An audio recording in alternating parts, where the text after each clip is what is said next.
Hola, hola, ¿cómo estás? Soy Liliana Rubio. El día de hoy quiero compartir contigo la sección 2 del capítulo 23 del libro de texto de Un Curso de Milagros, que dice, las leyes del caos. Puedes llevar las leyes del caos ante la luz, pero nunca las podrás entender. Las leyes caóticas no tienen ningún significado y, por lo tanto, se encuentran fuera de la esfera de la razón. No obstante, aparentan ser un obstáculo para la razón y para la verdad. Contemplémoslas, pues, detenidamente, para que podamos ver más allá de ellas y entender lo que son y no lo que quieren probar. Es esencial que se entienda cuál es el propósito porque su fin es crear caos y atacar la verdad. Estas son las leyes que rigen el mundo que tú fabricaste. Sin embargo, no gobiernan nada ni necesitan violarse. Necesitan simplemente contemplarse y trascenderse. La primera ley caótica es que la verdad es diferente para cada persona. Al igual que todos estos principios, este mantiene que cada cual es un ente separado, con su propia manera de pensar que lo distingue de los demás. Este principio procede de la creencia en una jerarquía de ilusiones, de que algunas son más importantes que otras y, por lo tanto, más reales. Cada cual establece esto para sí mismo y le confiere realidad atacando lo que otro valora. Y el ataque se justifica porque los valores difieren y los que tienen distintos valores parecen ser diferentes y, por ende, enemigos. Observa cómo parece ser esto un impedimento para el primer principio de los milagros, pues establece grados de verdad entre las ilusiones, haciendo que algunas parezcan ser más difíciles de superar que otras. Si uno pudiese darse cuenta de que todas ellas son la misma ilusión y de que todas son igualmente falsas, sería fácil entender entonces por qué razón los milagros se aplica a todas ellas por igual. Cualquier clase de error puede ser corregido precisamente porque no es cierto. Cuando se lleva ante la verdad en vez de ante otro error, simplemente desaparece. Ninguna parte de lo que no es nada puede ser más resistente a la verdad que otra. La segunda ley del caos, muy querida por todo aquel que venera el pecado, es que no hay nadie que no peque y, por lo tanto, todo el mundo merece ataque y muerte. Este principio, estrechamente vinculado al primero, es la exigencia de que el error merece castigo y no corrección, pues la destrucción del que comete el error lo pone fuera del alcance de la corrección y del perdón. De este modo, interpreta lo que ha hecho como una sentencia irrevocable contra sí mismo que ni siquiera Dios mismo puede revocar. Los pecados no pueden ser perdonados al ser la creencia de que el Hijo de Dios puede cometer errores por los cuales su propia destrucción se vuelve inevitable. Piensa en las consecuencias que esto parece tener en la relación entre padre e hijo. Ahora parece que nunca jamás podrán ser uno de nuevo, pues uno de ellos no puede sino estar por siempre condenado y por el otro. Ahora son diferentes y, por ende, enemigos. Y su relación es una de oposición, de la misma forma en que los aspectos separados del hijo convergen únicamente para entrar en conflicto, pero no para unirse. Uno de ellos se debilita y el otro se fortalece con la derrota del primero. Y su temor a Dios y el que se tienen entre sí parece ahora razonable, pues se ha vuelto real por lo que el Hijo de Dios se ha hecho a sí mismo y por lo que le ha hecho a su Creador. En ninguna otra parte es más evidente la arrogancia en la que se basan las leyes del caos que como sale a relucir aquí. He aquí el principio que pretende definir lo que debe ser el creador de la realidad, lo que debe pensar y lo que debe creer, y, creyéndolo, cómo debe responder. Ni siquiera se considera necesario preguntarle si eso que se ha decretado que son sus creencias es verdad.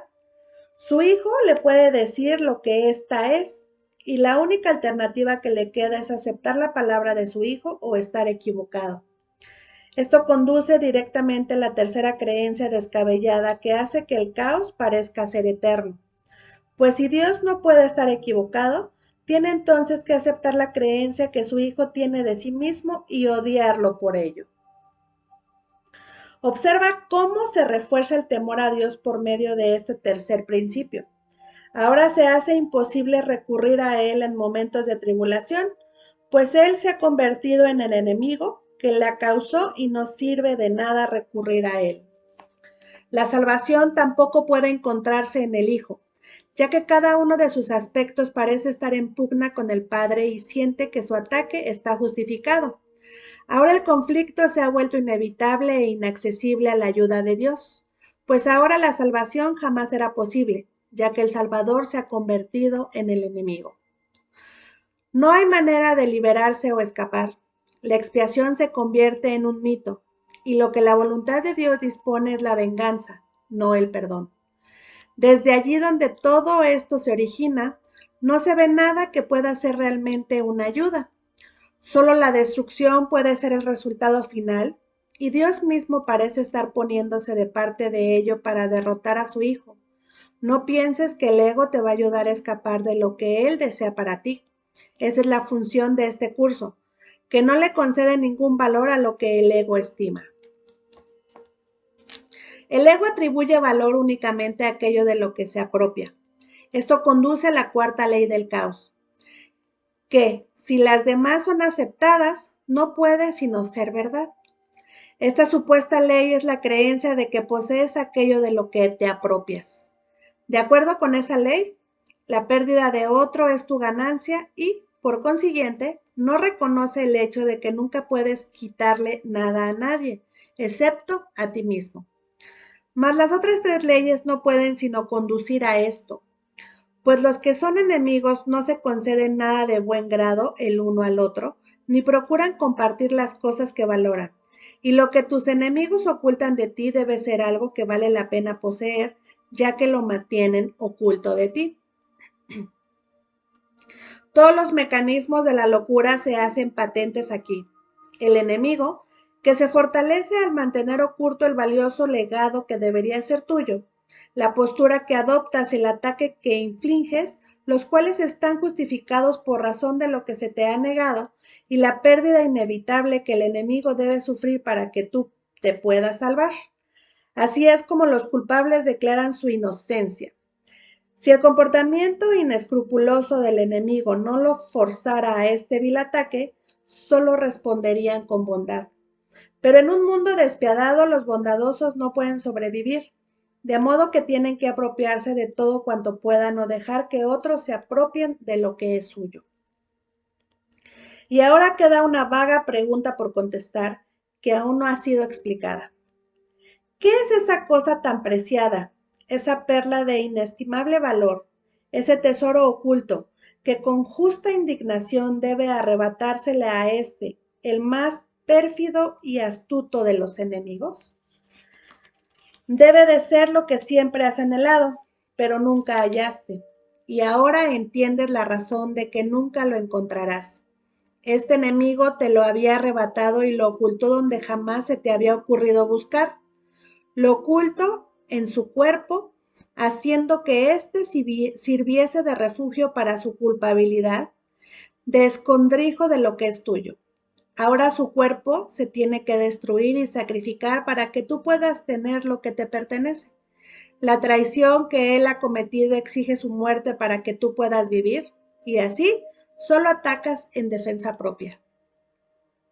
Pero, ¿qué es eso que deseas que exige su muerte? ¿Cómo puedes estar seguro de que tu ataque asesino está justificado, a menos que sepas cuál es su propósito? Aquí es donde el último principio del caos acude en tu auxilio. Este principio alega que hay un sustituto para el amor. Esta es la magia que curará todo tu dolor, el elemento que falta que curará tu locura. Esa es la razón de que tengas que atacar. He aquí lo que hace que tu venganza esté justificada. He aquí, revelado, el regalo secreto del ego, arrancado del cuerpo de tu hermano donde se había ocultado con malicia y con odio hacia aquel a quien verdaderamente le pertenece.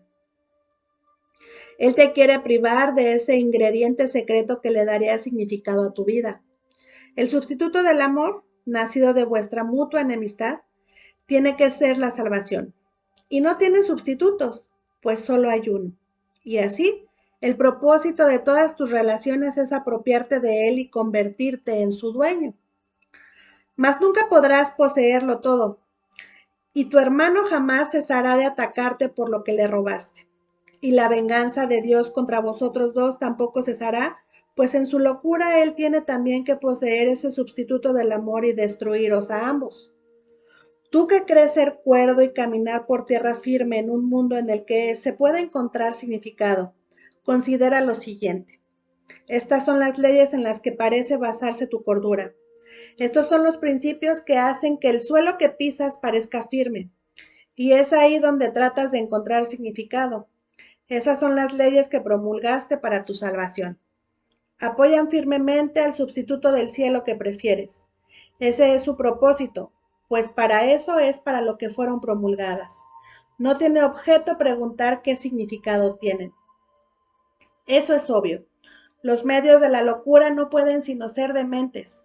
¿Estás tú igualmente seguro de que comprendes que su objetivo es la locura? Nadie desea la locura, ni nadie se aferra a su propia locura si ve que eso es lo que es. Lo que protege la locura es la creencia de que es la verdad.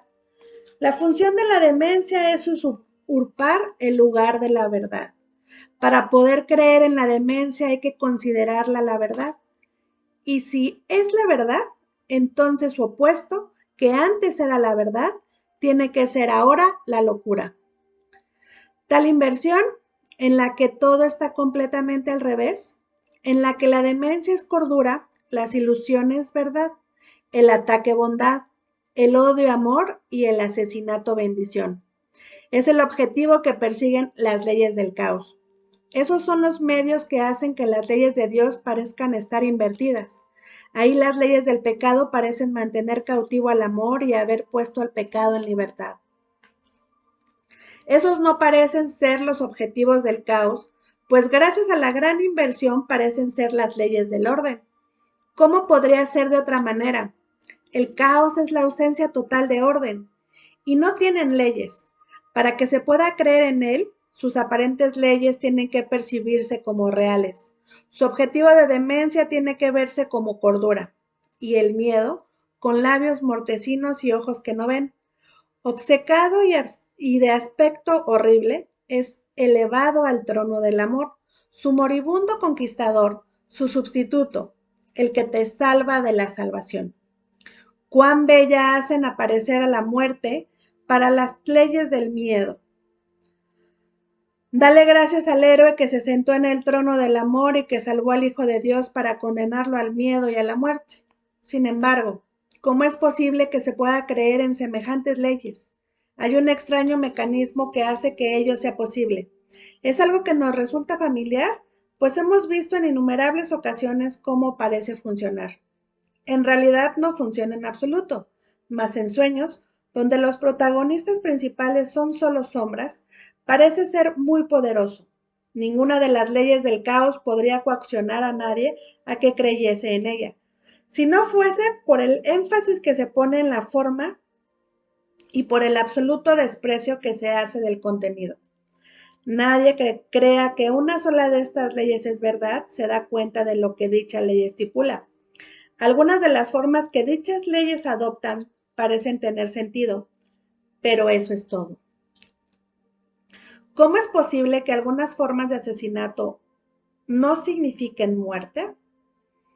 ¿Puede acaso un ataque, sea cual sea la forma en que se manifieste, ser amor? ¿Qué forma de condena podría ser una bendición? ¿Quién puede incapacitar a su Salvador y hallar la salvación? No dejes que la forma que adopte el ataque contra tu hermano te engañe. No puedes intentar herirlo y al mismo tiempo salvarte. ¿Quién puede estar a salvo del ataque atacándose a sí mismo? ¿Cómo iba a importar la forma en que se manifiesta esta locura? Es un juicio que se derrota a sí mismo al condenar lo que afirma querer salvar.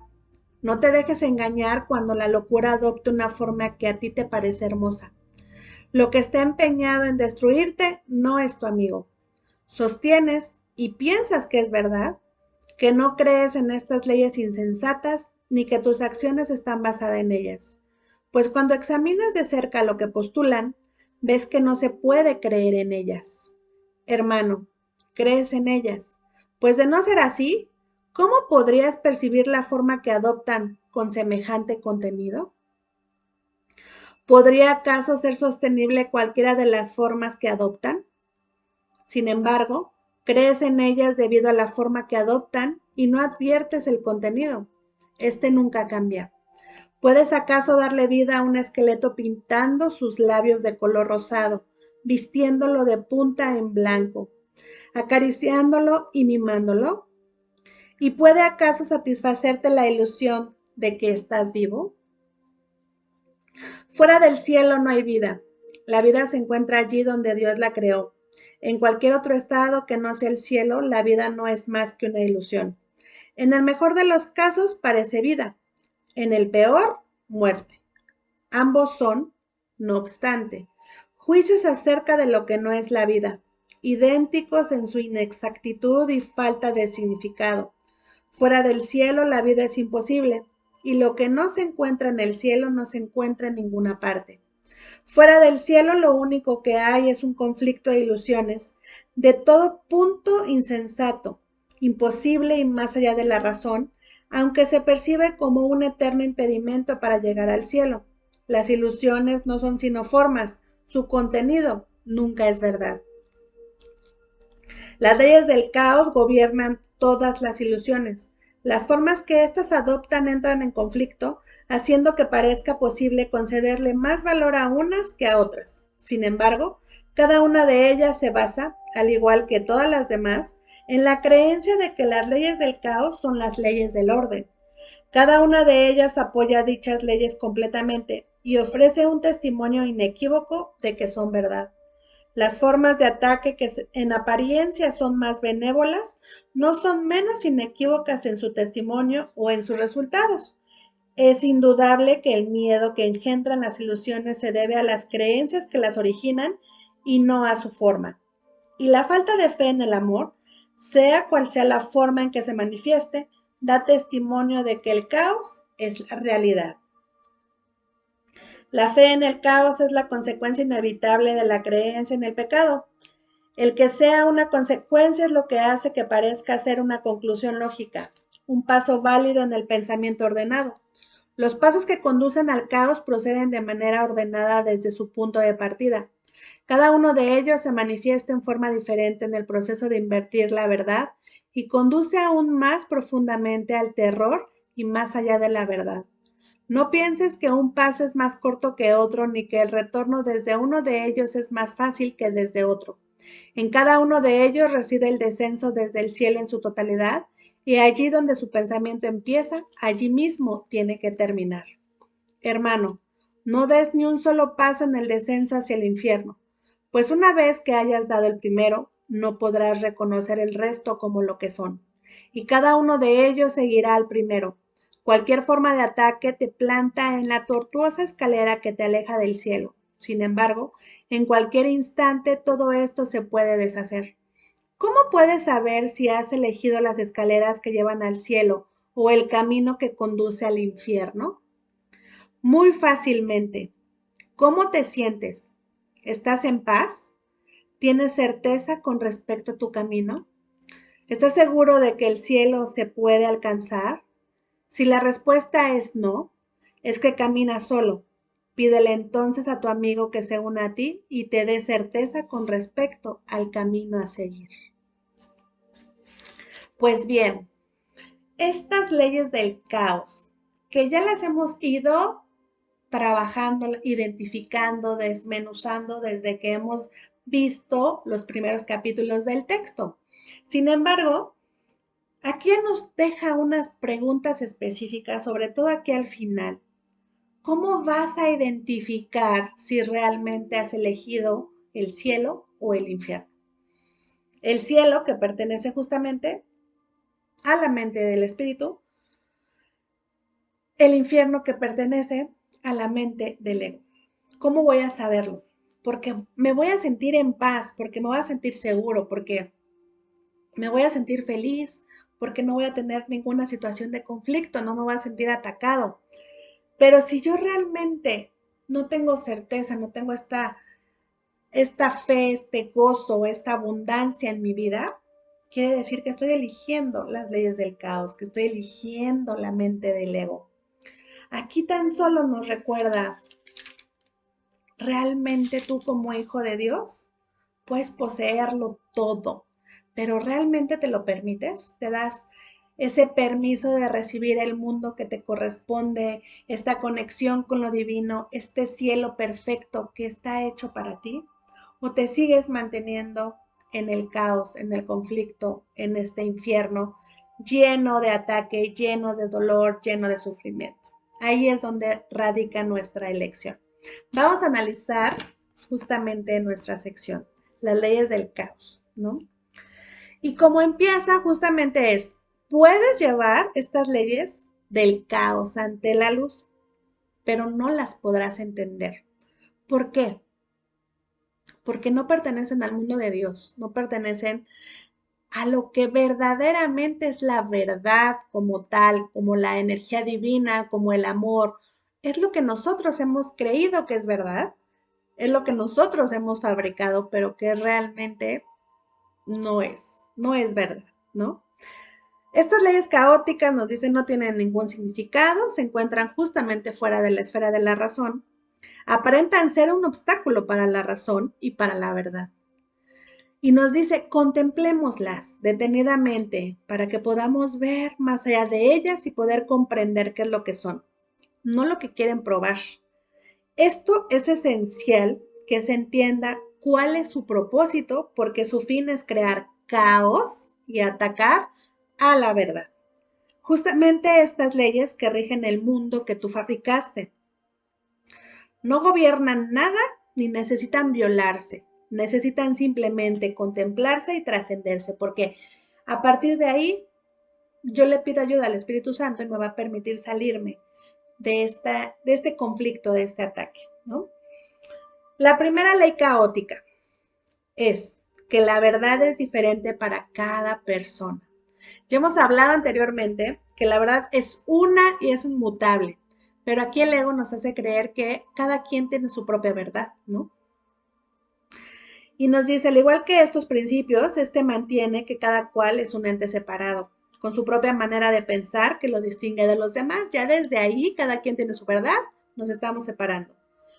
De este principio proceden las creencias en una jerarquía de ilusiones, de que algunas son más importantes que otras o más reales que otras. Cada cual establece para sí mismo y les confiere realidad atacando lo que el otro valora, que es cuando queremos traer al otro a lo que nosotros creemos que es verdad y el otro nos quiere llevar a su verdad, pero nos hemos olvidado de quién realmente somos. Este ataque se justifica porque los valores difieren y los que tienen distintos valores parecen ser diferentes y por lo tanto parecen ser enemigos. Observa cómo parece esto ser un impedimento para el primer principio de los milagros, pues establece grados de verdad entre las ilusiones, haciendo que algunas parezcan más difíciles de superar que otras. Si realmente uno pudiese darse cuenta de que todas ellas son una misma ilusión, de que son igualmente falsas, sería muy fácil entender por qué la razón, los milagros se aplican a todas ellas por igual. Cualquier clase de error puede ser corregido precisamente porque no es cierto. Cuando se lleva ante la verdad, en vez de llevarlo ante otro error, simplemente desaparece. Cuando nosotros llevamos nuestros pecados, nuestros errores ante la verdad, estos desaparecen porque no son reales, tan solo son ilusiones. Ninguna parte de lo que no es nada puede ser más resistente a la verdad que otra. La segunda ley del caos, muy querida por todo aquel que venera el pecado, es que no hay nadie que no peque y, por lo tanto, todo el mundo merece ataque y muerte. ¿Qué quiere decir? Que todos los hijos de Dios, los seres humanos, tenemos que pecar y, por lo tanto, creer en el ataque, en la muerte, porque eso es lo que hemos de manifestar. Este principio obviamente está estrechamente vinculado al primero, Es la exigencia de que el error merece castigo y no corrección. Desde el ego condenamos, desde el amor perdonamos, corregimos. La destrucción del que comete el error lo pone fuera del alcance de la corrección y del perdón. Así, interpreta lo que ha hecho como una sentencia irrevocable contra sí mismo que ni siquiera Dios puede revocar. Los pecados no pueden ser perdonados al ser la creencia de que el Hijo de Dios puede cometer errores por los cuales su propia destrucción se vuelve inevitable. Fíjate bien cómo nosotros mismos hemos creado esta falacia de esta condenación, nos volvemos pecadores, nos culpamos, nos latigueamos y por lo tanto Dios ni siquiera nos puede salvar de este castigo. ¿Por qué? Porque incluso creemos que Dios nos ha castigado, ¿no? Que es Dios el que nos ha condenado. Pero dice, piensa en las consecuencias que esto parece tener en la relación entre padre e hijo. Ahora parece que nunca jamás podrán ser uno de nuevo. Pues uno de ellos no puede sino estar siempre condenado y por el otro, o sea, estar condenando siempre a Dios, culpando a Dios. Ahora son diferentes y por lo tanto son enemigos. Y su relación es una oposición, de la misma forma en que los aspectos separados del Hijo convergen únicamente para entrar en conflicto, pero no para unirse. Uno de ellos se debilita y el otro se fortalece con la derrota del primero. Y su temor a Dios y el que se tienen entre sí parece ahora razonable, pues se ha vuelto real por lo que el Hijo de Dios se ha hecho a sí mismo y por lo que le ha hecho a su Creador. Desde ahí, como ya nos condenamos entre nosotros, condenamos a Dios también. Nos separamos de lo que verdaderamente somos, ¿no? Dice, en ninguna otra parte, obviamente es más evidente esta arrogancia en las que se basan estas leyes del caos. He aquí el principio que pretende definir lo que debe ser el creador de la realidad, lo que debe de pensar, lo que debe de creer y creyéndolo, cómo debe de responder. Ni siquiera se considera necesario preguntarle si eso que se ha decretado que son sus creencias es verdad. Su hijo le puede decir lo que ésta es y la única alternativa que le queda es aceptar la palabra de su hijo o estar equivocado. Esto nos conduce directamente a la tercera creencia descabellada que hace que el caos parezca ser eterno. Pues si Dios no puede estar equivocado, tiene entonces que aceptar la creencia que su hijo tiene de sí mismo y odiarlo por ello. Fíjate bien, aceptar la creencia de que su hijo tiene de sí mismo y odiarlo por ello. O sea, ¿tú crees que Dios nos va a odiar? ¿Tú crees que Dios nos va a condenar? Ya lo hemos hablado en otras secciones. Esto no puede ser de Dios. Y lo hemos dicho así tal cual. Esto no es de Dios. Esto es de la mente del ego que ha fabricado todo este mundo de ilusiones. Observa cómo se refuerza el temor a Dios por medio de este tercer principio. Ahora se hace imposible recurrir a Él en momentos de tribulación, pues Él se ha convertido en el enemigo que le causó y no sirve de nada recurrir a Él.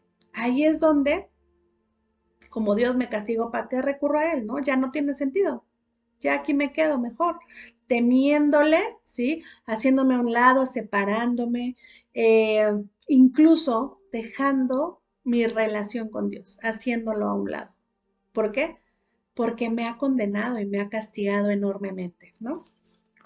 Dice, la salvación tampoco puede encontrarse en el Hijo, ya que cada uno de sus aspectos parece estar en pugna con el Padre y siente que su ataque está justificado. Ahora el conflicto se ha vuelto inevitable e inaccesible a la ayuda de Dios. Ahora la salvación jamás será posible ya que el Salvador se ha convertido en el enemigo. Esto es lo que nos muestra la mente del ego. No hay manera de liberarse o de escapar. La expiación se convierte en un mito. Y lo que la voluntad de Dios dispone es la venganza, no el perdón. Desde allí donde todo esto se origina, no se ve nada que pueda ser realmente una ayuda.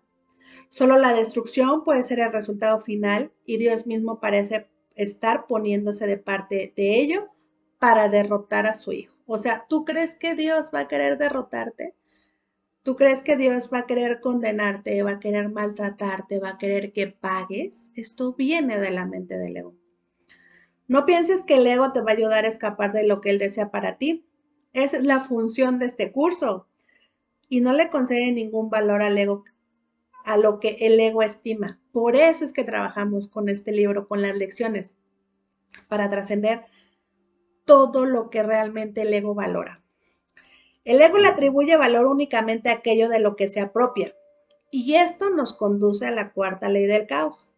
Si las demás son aceptadas, no puede sino ser verdad. Esta supuesta ley es la creencia de que posees aquello de lo que te apropias.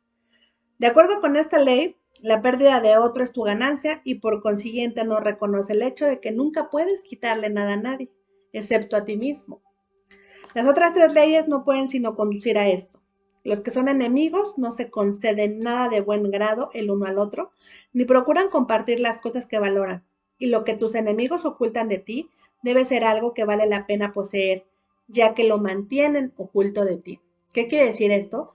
Que para que tú seas feliz, el otro tiene que perder. Entonces, así de sencillo. Si el otro pierde, tú ganas. Punto. Esa es la creencia del ego. Todos los mecanismos de la locura se hacen patentes aquí. El enemigo, que se fortalece al mantener oculto el valioso legado que debería ser tuyo, esa postura que adoptas y el ataque que infliges, los cuales están justificados por razón de lo que se te ha negado, y la pérdida inevitable que el enemigo debe sufrir para que tú te puedas salvar, para que tú puedas ganar. Esto no es más que separación. Así es como los culpables declaran su inocencia. Si el comportamiento inescrupuloso del enemigo no lo forzara a este vil ataque, solo responderían con bondad. Pero en un mundo despiadado, estos bondadosos no pueden sobrevivir.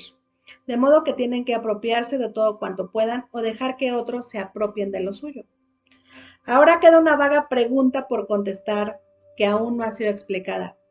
¿Qué es esa cosa tan preciada, esa perla de inestimable valor, ese tesoro oculto, que con justa indignación debe arrebatársele a este, el más pérfido y astuto de los enemigos?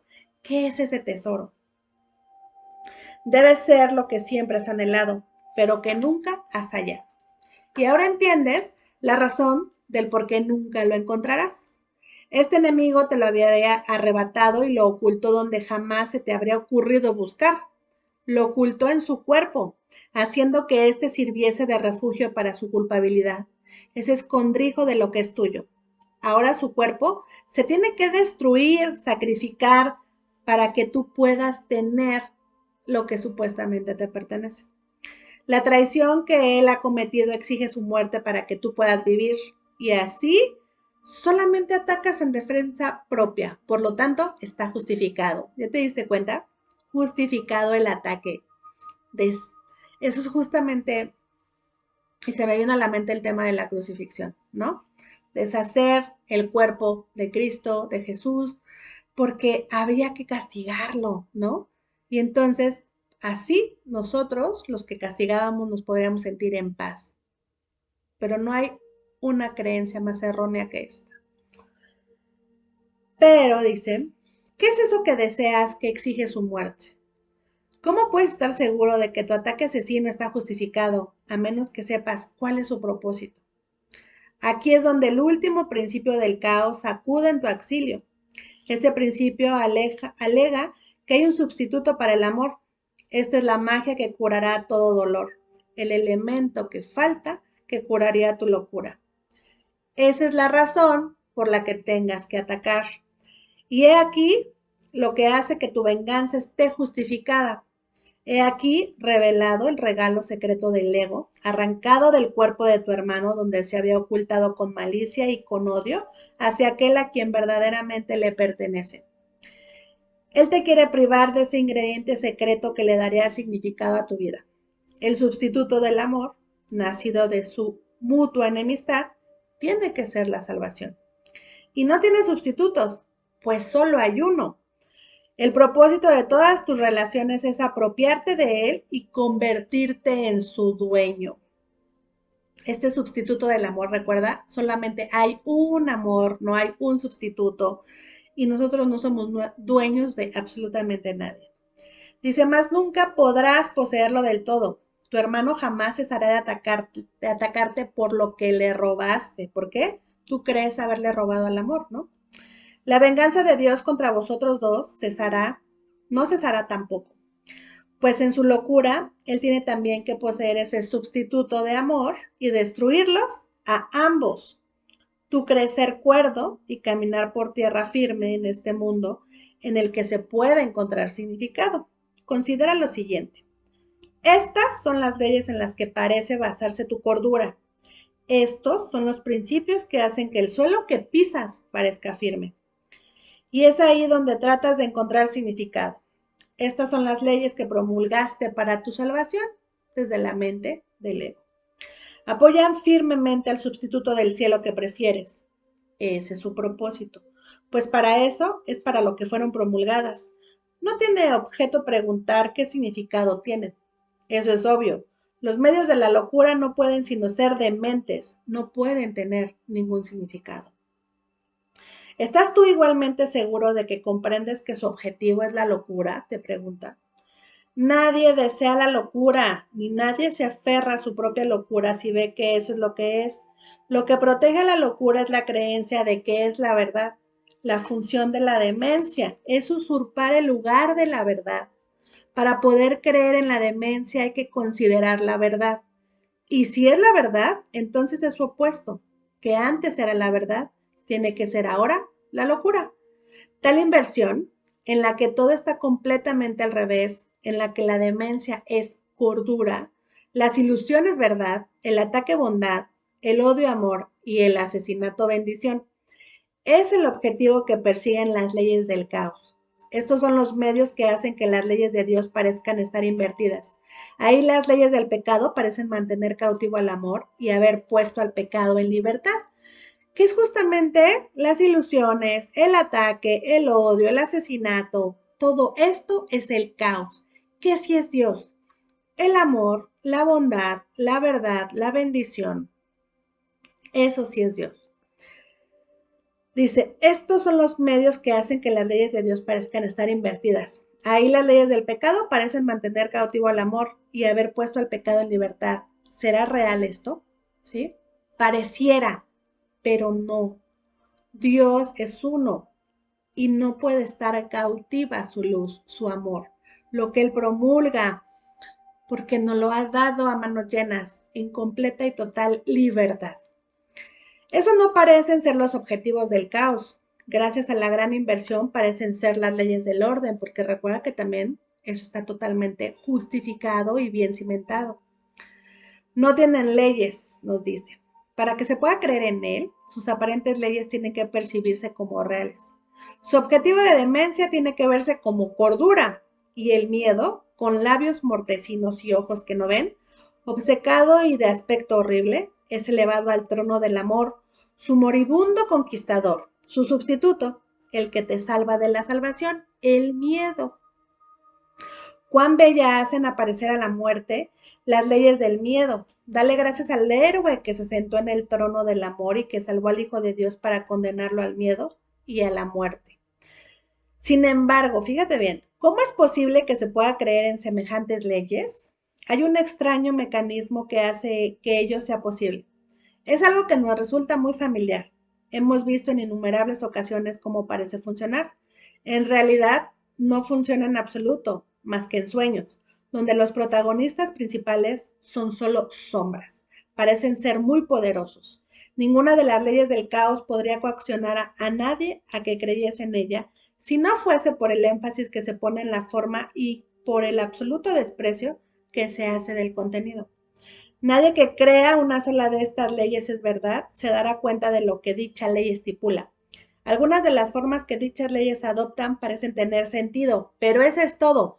Parecen tener sentido. Parece que la mente del ego, su sistema de pensamiento puede ser lógico, puede ser racional, puede estar bien cimentado, pero no podemos comprenderlo porque es inexistente, es irreal. ¿Cómo es posible, y nos pregunta, que algunas formas de asesinato no signifiquen muerte? ¿Puede acaso un ataque, sea cual sea su forma que se manifieste, ser amor? No. ¿Qué forma de condena podría ser una bendición? Ninguna. ¿Quién puede incapacitar a su salvador y hallar la salvación? Nadie. No dejes que la forma que adopte el ataque contra tu hermano te engañe. No puedes intentar herirlo y al mismo tiempo salvarte. Dice, no te engañes. No puedes intentar herirlo y al mismo tiempo salvarte. ¿Quién puede estar a salvo del ataque atacándose a sí mismo? ¿Cómo iba a importar la forma en que se manifiesta la locura? Es un juicio que se derrota a sí mismo al condenar lo que afirma que quiere salvar. No te dejes engañar cuando la locura adopte una forma que a ti te parece hermosa. Lo que está empeñado en destruirte no es tu amigo. Sostienes y piensas que es verdad, que no crees en estas leyes insensatas ni que tus acciones están basadas en ellas. Pero cuando examinas de cerca lo que postulan, ves que no puedes creer en ellas. Por eso hay que observarlas. Hermano, nos dice Jesús, crees en ellas. De no ser así, ¿cómo podrías percibir la forma que adoptan con semejante contenido? ¿Podría acaso ser sostenible cualquiera de las formas que adoptan? Crees en ellas debido a la forma que adoptan y no adviertes el contenido. Este nunca cambia. ¿Puedes acaso darle vida a un esqueleto pintando sus labios de color rosado, vistiéndolo de punta en blanco, acariciándolo y mimándolo? ¿Y puedes acaso satisfacerte la ilusión de que estás vivo? ¿Realmente puedes hacerlo desde la mente del ego? Sí, desde la mente del amor. Obviamente no. Fuera del cielo no hay vida. La vida se encuentra allí donde Dios la creó. En cualquier otro estado que no sea el cielo, la vida no es más que una ilusión. En el mejor de los casos, parece vida. En el peor, muerte. Ambos son juicios acerca de lo que no es la vida, idénticos en su inexactitud y falta de significado. Fuera del cielo, la vida es imposible. Y lo que no se encuentra en el cielo no se encuentra en ninguna parte. Fuera del cielo lo único que hay es un conflicto de ilusiones, de todo punto insensato, imposible y más allá de la razón, aunque se percibe con un eterno impedimento para llegar al cielo. Las ilusiones no son sino formas, su contenido nunca es verdad. Y eso ya lo hemos venido hablando en otras secciones. Las ilusiones no son verdad, son irreales. Nosotros le damos fuerza. El mundo del ego está basado en las formas. Mis ojos ven esas formas y lo creen, y eso es la locura, eso es la demencia. Pero cuando yo me conecto con lo que ven más allá de lo evidente, más allá de la forma, puedo ver que eso no es real y puedo conectarme con el cielo, con Dios. Las leyes del caos gobiernan todas las ilusiones. Las formas que éstas adoptan están en conflicto, haciendo que parezca posible concederle más valor a unas que a otras. Cada una de ellas se basa, al igual que todas las demás, en la creencia en que las leyes del caos son las leyes del orden. Cada una de ellas apoyan dichas leyes completamente y ofrece un testimonio inequívoco de que son verdad, porque están basadas en el mundo de las formas. Las formas de ataque, que en apariencia son más benévolas, no son menos inequívocas en su testimonio o en sus resultados. Y es indudable que el miedo que engendran las ilusiones se debe a las creencias que las originan y no a su forma. Por eso es que hemos puesto al miedo en ese altar, ¿no? La falta de fe en el amor, sea cual sea la forma en que se manifieste, da testimonio de que el caos es la realidad. La fe en el caos es la consecuencia inevitable de la creencia en el pecado. El que sea una consecuencia es lo que hace que parezca ser una conclusión lógica, un paso válido en el pensamiento ordenado. Los pasos que conducen al caos proceden de manera ordenada desde su punto de partida. Cada uno de ellos se manifiesta en forma diferente en el proceso de invertir la verdad y conduce aún más profundamente al terror y más allá de la verdad. No pienses que un paso es más corto que otro, ni que el retorno se debe a uno de ellos es más fácil que desde otro. En cada uno de ellos reside el descenso del cielo en su totalidad. Y allí donde el pensamiento empieza, allí mismo tiene que terminar. Fíjate bien, porque aquí es donde justamente le damos cabida al miedo, al terror. Nos enfocamos en lo que verdaderamente es el cielo, el amor, la abundancia, la salud, eso es de Dios. Todo lo demás tiene que venir de una mente que lo fabricó y esa mente es la del Hijo, la del ser humano, ¿sale? Y nos dice Jesús, hermano, no des ni un solo paso en el descenso hacia el infierno, pues una vez que hayas dado el primero, no podrás reconocer el resto como lo que son. Cada uno de ellos seguirá al primero. Cualquier forma de ataque te planta en la tortuosa escalera que te aleja del cielo. Sin embargo, en cualquier instante todo esto se puede deshacer. ¿Cuándo? Cuando le pides ayuda al Espíritu Santo, cuando te alines a la voluntad divina, cuando reconoces que te estás alejando de lo que verdaderamente eres, cuando quieres entrar, dejar entrar a la verdad, ahí es cuando se puede deshacer. Cuando pedimos perdón, cuando pedimos un milagro, cuando literalmente pedimos este instante santo. Yo elijo conectarme con el amor, con el cielo y dejar todo el conflicto a un lado. Y pregunta, ¿no? ¿Cómo puedes saber si has elegido las escaleras que llevan al cielo o el camino que conduce al infierno? Muy fácil. Pregúntate, ¿cómo te sientes? ¿Estás en paz? ¿Tienes certeza con respecto a tu camino? ¿Estás seguro de que el cielo se puede alcanzar? Si la respuesta es no, no estoy en paz, no estoy seguro de que el cielo lo pueda alcanzar, no tengo la certeza respecto a mi camino, es que estás caminando solo, estás caminando desde el mundo de las formas, desde el mundo del ego. Por lo tanto, necesitas pedirle a tu amigo a que se una a ti y te dé esta certeza respecto a qué camino seguir. ¿Quién es tu amigo? Ahí está nuestro hermano Jesús, ahí está el Espíritu Santo, ahí están tus ángeles, ahí está toda esta energía divina que está al pendiente de ti para que en el momento en que tú decidas ya levantar la mano, hacerte disponible, renunciar a todo el caos y elegir el amor, elegir el cielo y empezar a manifestarlo a tu alrededor, ellos te ayudarán a unirte y a manifestar el amor, a corregir todos tus pecados que son tan simples errores, deshacer cualquier situación y conectarte, por supuesto, con el amor, con ese cielo que ya te espera. Espero haya quedado claro, te mando un súper abrazo y nos vemos pronto. Gracias, gracias, gracias.